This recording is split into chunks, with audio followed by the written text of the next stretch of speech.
Assalamualaikum warahmatullahi wabarakatuh. Bismillah, alhamdulillah. Wassalatu wassalamu ala rasulillah. La hawla wa la quwata illa billah. Amma ba'd. Melanjutkan pembahasan yang kemarin ya teman-teman, yaitu tentang bayi yang Allah berikan keistimewaan, Allah berikan kekhususan, dapat berbicara dengan fasih sehingga dapat dimengerti oleh orang dewasa. Kemarin sudah dibahas tentang yang pertama, yaitu bayi daripada anak susuan ya, bayi susuan daripada pelayannya Fir'aun yang dihukum mati oleh Fir'aun, digoreng atau direbus lah ya.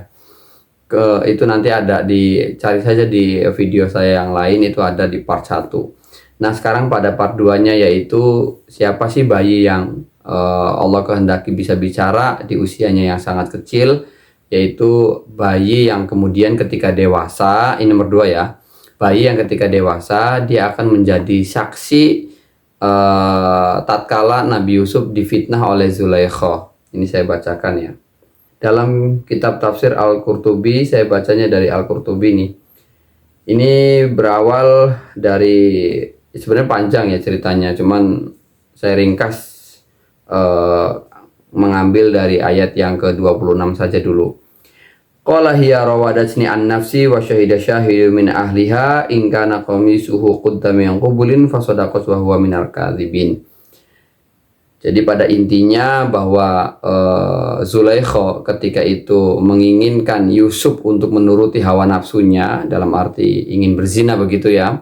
Kemudian Yusuf dengan tegas mengatakan, ma'adzallah, aku berlindung kepada Allah, dan menjauhi daripada fitnahnya Zulaikha, sehingga Yusuf kabur dan kemudian dikejar oleh Zulaikha, ditarik bajunya sehingga robeklah bajunya itu.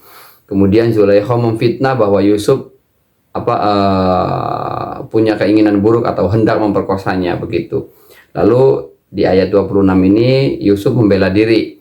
Qala hiya rawadatni, Yusuf mengatakan bahwa Zulaikha lah yang telah merayu dan juga menggoda Yusuf an-nafsi wa syahida syahidu min ahliha, sampai ketika suami dari Zulaikha ini ingin memastikan siapa yang benar di antara keduanya, karena saling klaim ya. Zulaikha mengklaim bahwa dirinya yang benar, Yusuf yang salah. Begitupun dengan Yusuf, dia mengklaim bahwa dirinya yang benar dan Zulaikha yang salah.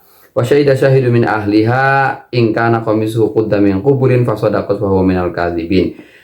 Kemudian seorang syahid, seorang saksi ini yang kemudian akan memutuskan sebuah hukum dalam persengketaan itu, dia mengatakan begini, in kana qamisuhu qudda min qubulin fasadaqat wa huwa minal kadzibin. Kalau seandainya bagian yang robek, yang koyak dari bajunya Yusuf ini ada di bagian kubul depannya, maka wahwa minal kadzibin, Yusuf ini adalah yang berdusta, berarti Yusuf yang bersalah, artinya Yusuf yang hendak melakukan keburukan terhadap Zulaikha.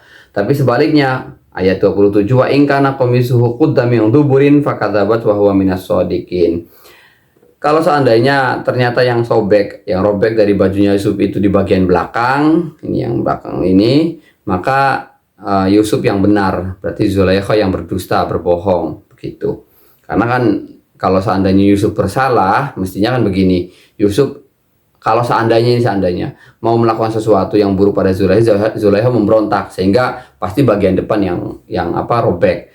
Tapi karena ini bagian belakang, berarti kan secara kronologi bisa digambarkan Yusuf sedang berlari atau menghindari kejaran Zulaikha, lalu Zulaikha menariknya dari belakang sehingga robeklah bagian belakang baju Yusuf. Falamma ra'a qamisahu qudda min duburin qala innahu min kaidikunna inna kaidakunna azim. Ketika suami Zulaikha melihat ternyata yang robek itu di bagian belakang, dia tahu bahwa istrinya lah yang bersalah, yang salah. Lalu Yusuf a'rid an hadza, dia mengatakan, si suami Zulaikha itu, Yusuf a'rid an hadza, sudah Yusuf kamu pergi saja, tinggalkan atau lupakan peristiwa ini, wastaghfiri li dzambik. Kemudian suaminya mengatakan kepada Zulaikha, mintalah ampun karena dosa-dosamu Zulaikha, innaki kunti minal khotiin, sesungguhnya kamu adalah termasuk orang-orang yang bersalah atau orang-orang yang salah, yang luput gitu ya. Nah, pembahasannya ada di tafsirnya di bawah ini. Wa qad ikhtulifa fi hadzal syahid ala aqwalin arba'atin. Al-awwal annahu tiflun fil mahdi takallama. Nah ini qala Suhail wa huwa as-sahih lil hadis al-warid fihi anin nabi sallallahu alaihi wasallam. Jadi begini pembahasannya di sini ya. Kata tafsir Al-Qurtubi ini mengatakan bahwa si syahid ini, si saksi ini, para ulama memang berselisih. Sebenarnya siapa hakikatnya si saksi yang menjadi saksi atas kejadian tersebut. Kemudian para ulama membagi perkhilafan itu atau perselisihan pendapat itu, perbedaan pendapat itu menjadi 4. Nah, yang paling soheh atau yang soheh menurut Imam As-Suhaili bahwa si saksi pada peristiwa itu ini yang dulunya seorang bayi yang Allah kehendaki bisa bicara dengan fasih. Jadi sebagaimana yang kemarin sudah saya jelaskan dalam kitab Qissatul Mi'raj ini. Dalam kitab Qissatul Mi'raj kan yang kedua dari kelompok bayi-bayi yang Allah berikan kehendak untuk bisa bicara dengan fasih, itu adalah yang menjadi saksi ketika dewasa, menjadi saksi atas peristiwa Yusuf dan Zulaikha. Ini kemudian dibahas dalam tafsir Al-Qurtubi. Landasannya hadisnya Nabi Muhammad SAW. Ini kalau riwayatnya Sa'id bin Jubair an Ibni Abbas an Nabi SAW, diriwayatkan dari Sa'id bin Jubair dari Ibnu Abbas dari Rasulullah SAW. Qala annahu qala, Rasulullah pernah bersabda, takallama arba'atun wa hum sigharun. Ada 4 yang jelas, yang pasti sudah bisa berbicara dalam keadaan masih bayi. Fadzakara minhum syahida Yusuf. Kemudian Rasulullah menyebutkan syahida Yusuf atau orang yang menjadi saksi pada peristiwa Yusuf dan Zulaikha.